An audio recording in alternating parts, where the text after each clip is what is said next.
Husband spends our joint savings on a lavish birthday party for his ex-wife, claiming it was for the kids by booking them a trip to Europe, while claiming he never had money to travel abroad all throughout our marriage. Now he's furious and claims I'm acting out of jealousy, because I used the rest of the savings to rent another house and move out. I never thought I'd be one of those people airing their marriage drama online, but here I am. I'm 36 years old, and my husband Tom is 39. We've been together for 7 years and married for 5. Tom has 2 kids, Jack, 14, and Emma, 12, from his previous marriage to Eliza, who is 38. They split up about 8 years ago, and according to Tom, it was a mostly amicable divorce because they just grew apart. From the beginning, I always knew Tom's kids were his priority, and I totally respected that. I don't have any children of my own, but I've always tried my best to be a good stepmom. Being a stepparent isn't always easy, but I put in the effort. Jack and Emma are good kids, and though we've had our ups and downs, which I think is normal, I felt like we were in a pretty good place. They live with their mom most of the time, but we have them every other weekend and on some holidays. Tom works as an IT project manager and makes decent money, and I work as a nurse practitioner. Financially, we do okay. We've always kept separate accounts for our personal spending, but we also have a joint savings account that we set up for emergencies, home repairs, and eventually a vacation. Over the past 3 years, we managed to save about $42,000 in that account. It's not a fortune, but it represents a lot of hard work, sacrifices, and smart budgeting from both of us. One thing that has been a bit of a sore spot in our marriage is travel. I love traveling. I've always wanted to go to Europe, especially Italy. It's been a dream of mine for as long as I can remember. Tom knew this from the start. It's something I talked about before we even got married. But every time I brought it up over the years, he always had a reason why we couldn't go. It was always, we can't afford it right now, or maybe next year when we've saved more, or the kids' college funds are more important. And look, I totally get that college is a big deal, and I know raising kids is expensive. But at the same time, I kept putting my dream on hold, thinking that eventually we'd make it happen. I never complained too much because I wanted to be understanding.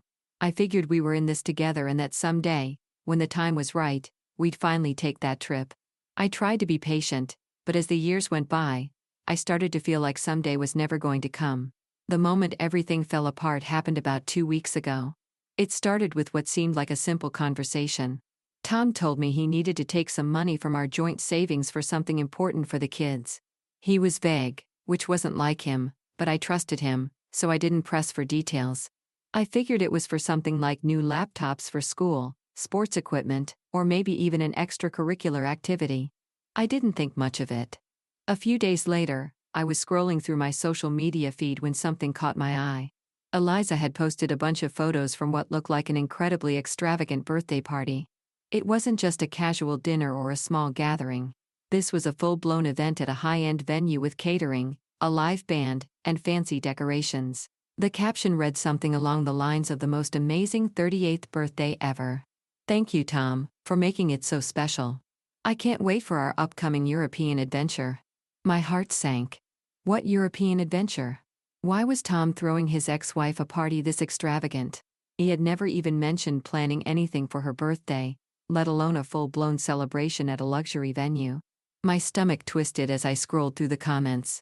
People were gushing about how incredible the night looked, how lucky she was to have such a thoughtful co-parent, and how the trip to Europe was going to be unforgettable. I felt like I had been punched in the gut. After all these years of being told that a trip to Europe was too expensive, after saving up so carefully, and after pushing my own dreams aside to be responsible, I was now seeing that Tom had not only spent a huge chunk of our savings on a lavish birthday party for Eliza, but had also booked her and the kids a 2-week trip to Europe, the very thing I had been asking for years. The realization was almost too much to process. That evening, when Tom got home, I confronted him. I showed him the post and asked him to explain. At first, he got defensive. He accused me of snooping on Eliza's social media. I told him it wasn't snooping. It showed up on my feed because we had mutual friends. That's when he finally admitted it. Yes, he had planned and paid for the entire party. Yes, he had booked a European vacation for Eliza and the kids as a surprise gift. I was stunned. I couldn't even find the right words to respond at first. When I finally asked him how much it had all cost, he told me $8,000 for the party and $20,000 for the trip, almost $28,000 of our hard-earned joint savings. I couldn't believe what I was hearing. For years, he had dismissed my dream of going to Europe. He had said it was impractical, too expensive, and that we needed to focus on more important things. But now, he had taken that same dream and gifted it to his ex-wife. How was I supposed to feel about that? When I pushed for an explanation, he brushed it off as something he did for the kids. He told me Jack and Emma had been wanting to see Europe, and he thought it would be a great educational experience for them. When I asked why he hadn't planned the trip with me included, he said Eliza was just better at that kind of thing and that the kids were more comfortable traveling with their mom. He acted like it was completely logical, like I should just understand and move on. But how could I? It wasn't just about the money, although that was a huge part of it. It was the betrayal, the disregard for my feelings, and the realization that my dreams had never been as important to him as his ex-wife's happiness. It felt like a slap in the face, a clear message that her wants and needs came first, while mine were just background noise. The next few days were tense. I tried to talk to him about it, but he didn't seem to get why I was so upset. He kept repeating things like, "It's for the kids, and you're making this into something it's not." But the truth was, I couldn't shake the feeling that there was more to this than he was admitting. That party wasn't for the kids. It was for her. The trip wasn't just about the kids either. It was framed as a birthday gift for Eliza. I knew I couldn't stay in that house. Not after everything that had happened. So, after a few days of going back and forth, I made a decision. There was about $14,000 left in our joint savings. I withdrew $12,000 and used it as a security deposit and 3 months' rent on a small house not too far away. I packed up my essentials, and while Tom was at work, I left. When he found out, he lost it. He called me over and over, left angry voicemails, and sent text after text accusing me of stealing from him and abandoning our marriage over nothing. He said I was jealous of Eliza, that I was punishing him for being a good father, and even went so far as to suggest I had always resented his kids and this was my way of proving it. That couldn't be further from the truth. I have always supported his relationship with his kids. I have always tried to be understanding about his co-parenting dynamic with Eliza. But I also believe that boundaries are important. And this was a massive boundary violation. Spending nearly $30,000 of our shared money on a party and a dream vacation for his ex-wife? That was too much. Now I'm sitting in my rental house trying to make sense of everything. I don't know if I overreacted. I don't know if this is something we can come back from. Was I wrong to move out? Was I overreacting to what happened? Is this salvageable? Or has it revealed fundamental issues in our relationship that can't be fixed? Am I the asshole for using our remaining joint savings to move out? I genuinely don't know what to do next. Update 1. First, I just want to say thank you to everyone for all the support, advice, and kind words. I was honestly overwhelmed by the response to my original post. I never expected it to get so much attention, but reading through your comments has really helped me gain some clarity. Even though I'm still in the middle of processing everything, since I first posted, a few things have happened. For one, Tom has finally stopped bombarding me with angry messages. After days of constant texts and voicemails, he finally called me, and this time he was calmer. He said he wanted to have a real conversation without all the fighting.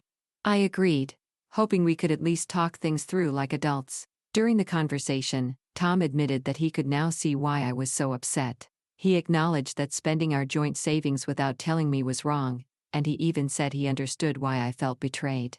But despite that, he still kept insisting that his intentions were pure and that everything he did was for the kids. According to him, the birthday party and the trip to Europe weren't really about Eliza, but about making Jack and Emma happy. He said he never meant to hurt me and that he thought I would understand why he did what he did. Then he asked me to come home. He said he missed me and wanted us to work things out. He even suggested marriage counseling, which honestly surprised me because he's never been the type to believe in therapy. He told me that we could fix this, that he didn't want to lose me over one mistake. I told him that I appreciated him reaching out and that I needed time to think. I wasn't ready to move back in yet, and I didn't want to make any rash decisions. The second I said that, his mood changed. He got defensive again and accused me of holding a grudge and being vindictive. He said that if I truly loved him, I would forgive him and understand that the kids will always come first. He kept saying that I was making a big deal out of something that should have been a non-issue. And that's where the problem lies. This isn't about me being upset that his kids come first. I have always known that, and I've always supported it. This is about the fact that he prioritized his ex-wife's birthday celebration and her wishes over our shared financial goals, over my feelings, and over my own dreams that I had put on hold for years. It's not about the kids. It's about the choices he made and the way he completely disregarded me in the process. The fact that he still doesn't seem to understand that distinction makes me wonder if we're even on the same page anymore. I'm starting to question whether this is something we can fix or if it's a sign that we're just fundamentally incompatible. In a strange twist, I got a text from Eliza yesterday. She said she was sorry about the awkward situation and that she had no idea the party and trip were coming from our joint savings. According to her, Tom had told her he'd received a large bonus at work and wanted to use it to give the kids a special experience with her. She said she wouldn't have accepted if she'd known that it would cause problems in our marriage. I don't know whether to believe her or not. On one hand, it's completely plausible that Tom misrepresented the situation to her. He had no problem lying to me, so why wouldn't he lie to her too? But on the other hand, it does feel a little strange that she would reach out to me directly instead of just talking to Tom about it. Part of me wonders if they coordinated this message to try and make me feel guilty about moving out or to smooth things over in a way that benefited them. On top of all this, I also heard from Jack, my stepson. He sent me the sweetest text telling me he misses me and asking when I'm coming home. That completely broke my heart. I explained to him as gently as I could that I just needed some time to sort things out with his dad and that none of this was his or Emma's fault. I reassured him that I still care about him and his sister very much, no matter what happens between me and Tom. Right now, I'm trying to take things one day at a time. I've scheduled an appointment with a therapist next week because I think I need an objective perspective to help me figure out what I really want and whether this marriage is worth fighting for. I've also reached out to a financial advisor to get a better understanding of what my options are regarding our shared assets and accounts. The rental house is peaceful, though I'll admit it does get lonely at times. But for now, I'm focusing on self-care, reflecting on everything that's happened, and giving myself permission to process my feelings without Tom's influence. I'll update again when there are significant developments. Update 2. Things have taken an unexpected turn over the last few days.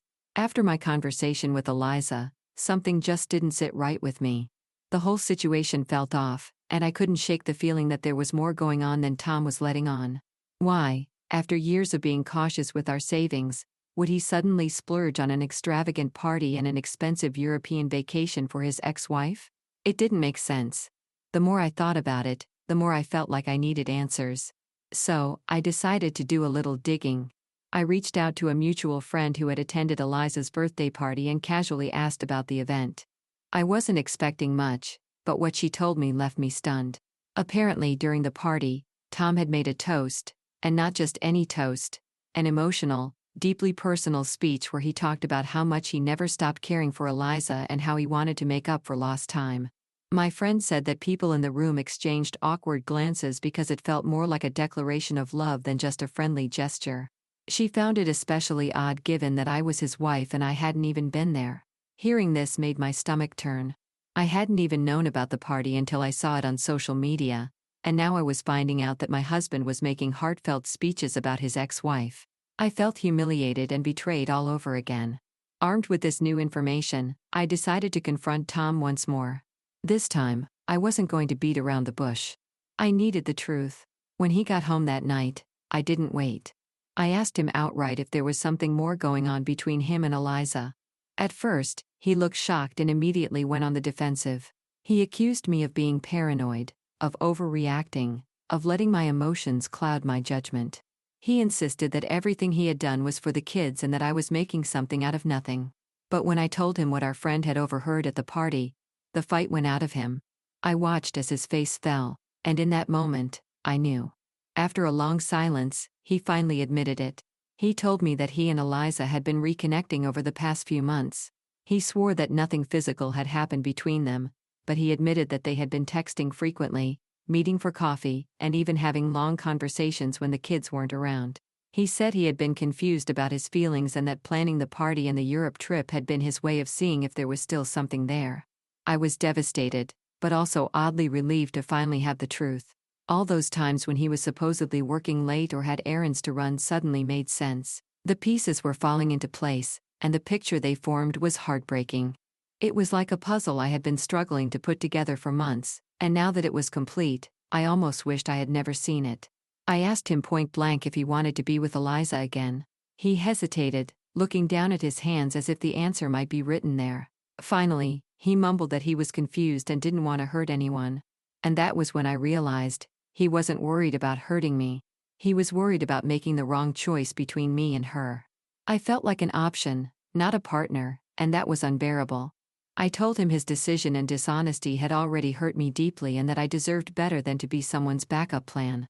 If he couldn't choose me wholeheartedly, then I wasn't going to stand around waiting for him to make up his mind. That night, I did something I probably should have done weeks ago. I contacted a lawyer, not necessarily to file for divorce right away, but to understand my rights and options. I needed to know what I was entitled to, how to protect myself financially, and what steps I should be taking if this marriage truly was beyond saving. The lawyer confirmed that withdrawing money from a joint account for personal use during marital difficulties isn't illegal in our state, but advised me to keep detailed records of all financial transactions going forward. It was a relief to hear that I hadn't done anything wrong, despite what Tom was telling people. Meanwhile, Tom has been going around telling family and friends that I overreacted to a simple gesture for his kids and I'm now punishing him by consulting with a lawyer. He's painting himself as the victim, which is both frustrating and hurtful. Some of our mutual friends have taken his side, suggesting that I'm being unreasonable and that marriage is about compromise. What they don't understand is that I've been compromising for years. I've put my dreams on hold, accepted that his kids would always come first, and tried to be understanding about his co-parenting relationship with Eliza. But this betrayal, both financial and emotional, goes beyond normal compromise. This wasn't about parenting. This was about deception, misplaced priorities, and a complete disregard for my feelings. For now, I'm staying in the rental house. I've informed my work about the situation and have taken a week of personal leave to focus on my mental health and next steps. I need time to process everything without Tom's influence clouding my judgment.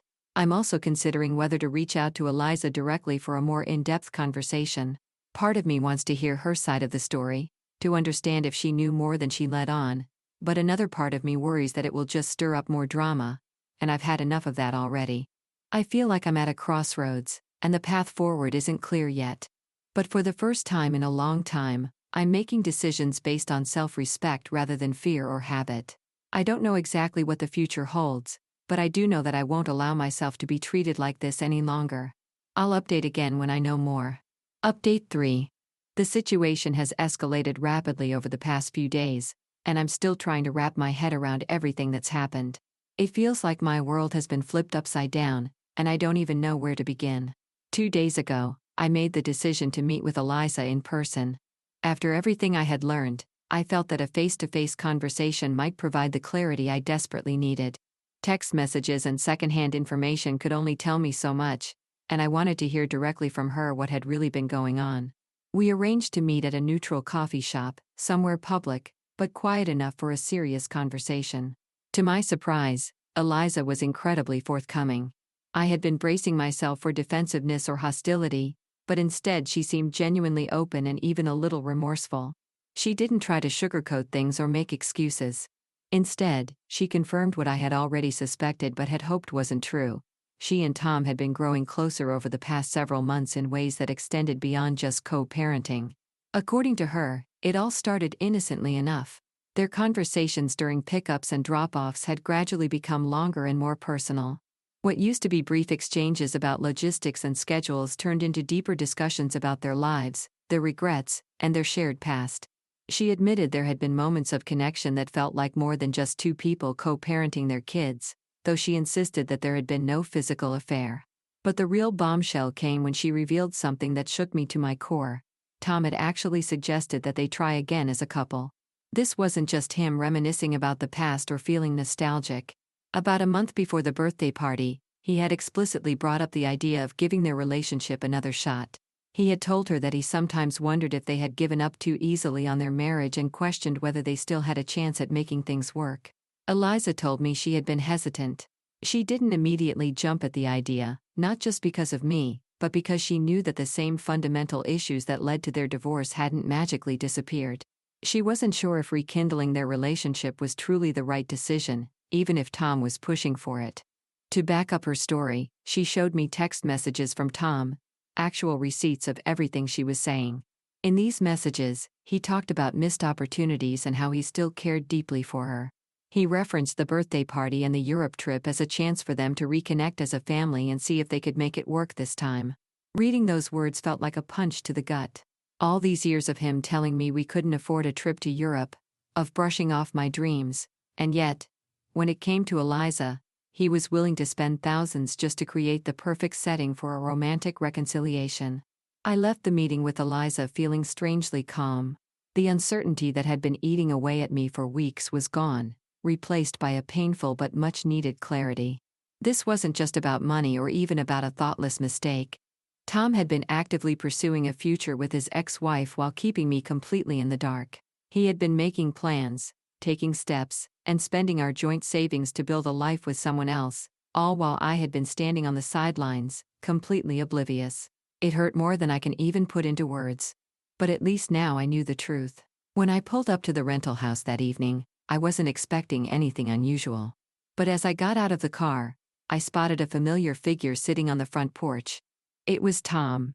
He looked exhausted, his eyes were red, his posture slumped, his hands clasped together as if he were deep in thought. The moment he saw me, he stood up quickly, his face filled with regret. Before I could say a word, he started speaking, his voice unsteady. He went on about how he had made a terrible mistake, that his emotions had clouded his judgment. He said he had let nostalgia and misplaced guilt convince him that reconnecting with Eliza was somehow the right thing to do for the kids. But now, after everything, he claimed he saw things clearly, that he wanted our marriage, that I was the one he truly loved. Then, as if to prove his sincerity, he reached into his bag and pulled out a handful of glossy travel brochures. Italy. He held them out, saying that once we got through this, we could finally take the trip I had always dreamed of, just the two of us. I looked at him, my mind numb. He was offering me a vacation as if that could somehow undo the lies, the betrayal, the months of deception. Did he really think that waving my long-held dream in front of me like a prize would be enough to fix what he had done? I took a deep breath and asked him point-blank if he knew I had just met with Eliza. His face paled instantly. He hadn't expected it. I could see the panic in his eyes as he tried to recover, but it was too late. I pulled out my phone and showed him the screenshots Eliza had shared, his messages about missed opportunities, about wanting to see if they could make it work this time. For the first time since this all began, Tom completely broke down. He admitted everything.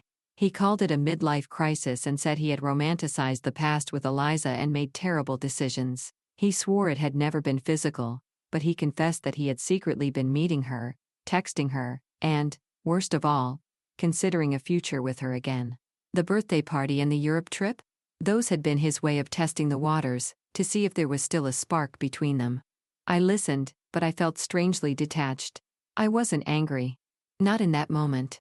I wasn't even sad. I just felt done. When he finally stopped talking, I told him I needed space and time to decide what I wanted to do next. I asked him to leave, and for once, he didn't argue. The next day, an email popped into my inbox, one I wasn't supposed to receive. It was from Tom's company's HR department. Apparently they had mistaken my email for his and sent me details about his recent request for a job transfer to Atlanta. I stared at the screen, my stomach twisting. The transfer request had been submitted 2 weeks before Eliza's birthday party, Atlanta. Where Eliza had moved for work last year. Where Tom had always framed his trips as being solely for the kids. I forwarded the email to Tom with a single question: were you planning to tell me about Atlanta before or after the Europe trip? So far, there's been no response. I've scheduled another meeting with my lawyer for tomorrow. As much as this hurts, I know one thing for certain now: I'm not going back. Some betrayals run too deep to be repaired. Strangely enough, I feel more at peace than I have in weeks. The uncertainty, the gaslighting, the lies, they were worse than the truth itself. And now that I have the truth, I can finally move forward. I'm looking for a more permanent place to live, and I'm seriously considering taking that trip to Italy on my own. Maybe it's time to start dreaming new dreams, ones that don't depend on someone else's promises.